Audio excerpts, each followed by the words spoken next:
तो दोस्तों फाइनली हमारे पास एक एनटी की तरफ से नोटिस आया, प्रेस रिलीज़ आया है। आपको बताना चाहता हूँ कि ये जो न्यूज़ है इसको आप क्या बोल सकते हैं, फेक न्यूज़ बोल सकते हैं, रियल न्यूज़ बोल सकते हैं, कुछ भी बोल सकते हैं, क्योंकि एनटीए ने अब कंफर्म कर दिया है। इन लोगों ने प्रेस रिलीज़ करके बोल दिया है कि नीट और जेईई को हम पोस्टपोन नहीं करेंगे। आपको जितना मूवमेंट चलाना है चला लो, जितने ट्वीट्स करने हैं कर लो। मैं आपको बताना चाहता हूँ कि यार ये जो प्रेस रिलीज़ है इसे अभी अभी रिलीज़ करा गया है एनटीए की तरफ से। अब ये मुझे नहीं पता कि आपको डराने के लिए है या फिर किस लिए, पर इन्होंने यहाँ पर क्लियरली लिखा है कि हम जो है नीट और जेईई को पोस्टपोन नहीं करेंगे। पर इन्होंने ये भी लिखा है कि हमने सेंटर्स जो है उसे बढ़ाया है, 570 से 660 सेंटर्स कर दिए हैं।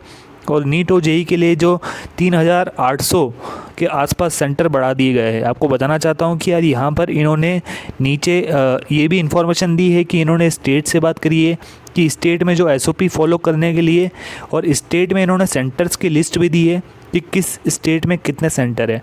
और इन्होंने यहाँ पे कंफर्मेशन देते हैं। अभी भी कई लोग आपको बोलेंगे कि आप ट्वीट करिए, आप ये करिए, वो करिए, वो आपकी चॉइस है आपको क्या करना है। पर मैं आपको बताना चाहता हूँ कि जेईई मेन स्टार्ट होने में बहुत ही कम टाइम बचा है और नीट के लिए भी बहुत कम टाइम बचा है। तो यार अभी आपका ज़्यादातर टाइम जो है आपको पढ़ाई करना चाहिए और स्टडी करना चाहिए, क्योंकि अब बिल्कुल टाइम नहीं बचा है।